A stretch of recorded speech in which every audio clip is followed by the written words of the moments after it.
എങ്ങനെയുണ്ടായിരുന്നു ഫീലിംഗ്? സന്തോഷമുണ്ട്. കാരണം ഒരു ചിത്രത്തിൽ ഒരു നല്ല ടീമിനൊപ്പം എനിക്ക് വർക്ക് ചെയ്യാൻ പറ്റിയത് ഒരുപാട് സന്തോഷമുണ്ട്. കാരണം ഞാൻ പ്രതീക്ഷിച്ചല്ല, ഞാൻ അങ്ങനെ സിനിമ ചെയ്യണമെന്ന് വിചാരിക്കുന്ന ഒരാളല്ല. അഭിലാഷേട്ടൻ ഇങ്ങനെ വിളിച്ചിട്ട് നീ ഇത് ചെയ്യാൻ, നീ ഇങ്ങോട്ടൊന്നും പറയണ്ട, ഞാൻ അത്രയും നല്ലൊരു ക്യാരക്ടറായിരിക്കും എനിക്ക് തരുന്നത്.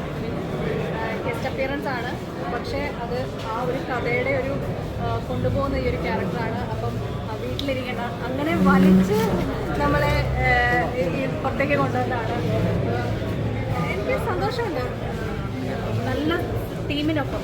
പിന്നെ വിഷ്ണുവിൻ്റെ അച്ഛൻ്റെ മൂവിയിൽ ഞാൻ വർക്ക് ചെയ്തിട്ടുണ്ട്, ശശാങ്കർ സാറിൻ്റെ മൂവിയിൽ.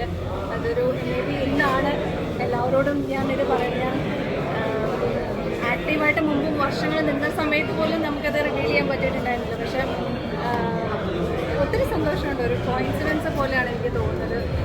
എല്ലാവരും അറിയുന്നവരാണ്. അപ്പോൾ എൻ്റെ ഒരു ഫാമിലി നിന്നുകൊണ്ട് തന്നെ ഒരു മൂവി ചെയ്ത പോലത്തെ ഒരു സന്തോഷമാണ്. ഞാൻ അതിപ്പം എല്ലാവരും അക്സെപ്റ്റ് ചെയ്യുമ്പോൾ സന്തോഷമുണ്ട്. എല്ലാവരും സപ്പോർട്ട് ചെയ്യാൻ പടത്തിനെ നല്ല, കാരണം എല്ലാവരും കഷ്ടപ്പെട്ടിട്ടാണ് ഒരു സിനിമ എടുക്കുന്നത്. അത് ഏത് സിനിമകളാണെങ്കിലും അത് മാക്സിമം സപ്പോർട്ട് ചെയ്യുക എന്നുള്ളതാണ് എല്ലാവർക്കും ചെയ്യാൻ പറ്റുന്നത്. ഒരുപാട് ഡീഗ്രേഡിങ് നടക്കുന്നുണ്ട് ഈ സിനിമയ്ക്ക്.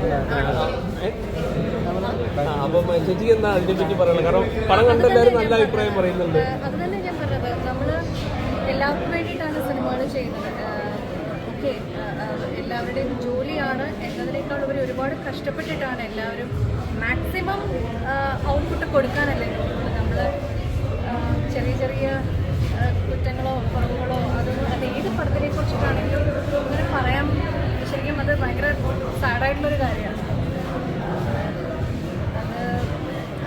അതിനെ എൻകറേജ് ചെയ്യാതിരിക്കുക എന്നുള്ളതാണ് നമുക്ക് ചെയ്യാൻ പറ്റുന്നത്. നമ്മൾ കുറഞ്ഞപക്ഷം ഉപകാരം ചെയ്തില്ലെങ്കിൽ ഉപദ്രവിക്കാതിരിക്കുക എന്ന് പറയുന്നൊരു കാര്യമാണ്. അത് ഭയങ്കര സങ്കടം തോന്നുന്നത്. ഇപ്പോൾ ഏത് സിനിമകളെക്കുറിച്ചാണെങ്കിലും അതങ്ങനെ പറയാൻ പാടില്ല. അതൊരു ഹ്യൂമാനിറ്റിയാണ്. ഹ്യൂമാനിറ്റി ബേസിൽ നോക്കിക്കഴിഞ്ഞ് കഴിഞ്ഞാൽ എല്ലാവരും വർക്ക് ചെയ്യുന്നുണ്ട്. നമ്മളെല്ലാവരും വർക്ക് ചെയ്യുന്നുണ്ടല്ലോ. നമ്മളെക്കൊണ്ട് പറ്റുന്ന പോലെയൊക്കെ നമ്മളെല്ലാവരും വർക്ക് ചെയ്യുന്നുണ്ട്. ആരും തളർത്താതിരിക്കുക എന്നുള്ളത് വലിയൊരു പോയിന്റാണ്. അറ്റ്ലീസ്റ്റ് എനിക്ക് അത്രയെങ്കിലും പറയണമെന്ന് തോന്നി. എല്ലാവരുടെയും സപ്പോർട്ട് ഉണ്ടാവുക, പ്രാർത്ഥിക്കുക. ഓക്കെ, എല്ലാവരും വരിക. സിനിമകൾ പ്രതീക്ഷിക്കാമോ? അങ്ങനെ ഞാൻ വിചാരിച്ചിട്ടില്ല. പക്ഷെ എനിക്കിഷ്ടമാണ്. എനിക്കിപ്പം ഈ പടത്തിലേക്ക് ഡബിങ്ങിൽ ചെയ്യുന്ന സമയത്താണ് ശരിക്കും പറഞ്ഞു കഴിഞ്ഞാൽ പഴയ മെമ്മറീസൊക്കെ വന്നത്. ഓക്കെ, ഇനി ചെയ്യണം എന്നുള്ളൊരു ഇഷ്ടമൊക്കെ വന്നത്. അപ്പം നല്ല ടീമിനൊപ്പം ഇതുപോലൊക്കെ വർക്ക് ചെയ്യുമ്പോൾ ചെയ്യാറുണ്ട്. ഞാൻ ഉറപ്പായിട്ടും ചെയ്യും. വരുന്നുണ്ടോ അങ്ങനെ ഓഫേഴ്സൊക്കെ? ഇല്ല, ഞാൻ പറഞ്ഞില്ല, ഞാൻ ഇതിലൂടെ ആയിരിക്കും ഒരു പക്ഷെ ഞാൻ ചെയ്യുന്നുണ്ടെന്ന് തന്നെ എല്ലാവർക്കും അറിയില്ല. വന്നാൽ ചെയ്യല്ലോ.